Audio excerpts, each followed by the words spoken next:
السلام عليكم ورحمة الله وبركاته. اليوم راح أحكي لكم قصة الأميرة عزة.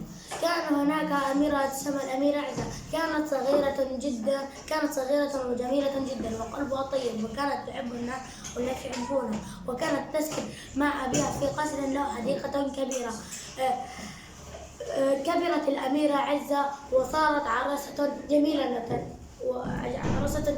وكانت تحب المياه والزرع والطيور.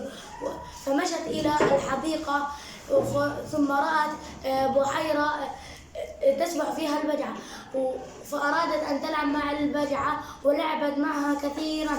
فتذكرت أن البجعة لم تأكل وأن البجعة يحب أن يأكل السمكة الصغير، فأرادت أن تصطاد له سمكة. فماذا حصل؟ اصطادت الأميرة عزة لها سمكة، ثم صرخت الأميرة عزة وقالت: خاتمي ضاع، خاتمي ضاع يا خاتمي.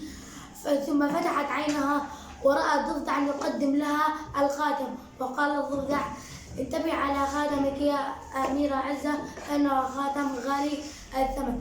ففرحت الأميرة عزة وقالت للضفدع: شكرا يا صديقي، شكرا كثيرا. فبدته من ظهره، فكان هذا الضفدع يحتاج إلى هذا الحمام، ثم تحول في هذا الحال الضفدع إلى أرنب جميل الشكل. ففرحت الأميرة عزة ولعبت معه وفرحت وقالت تلعب معه.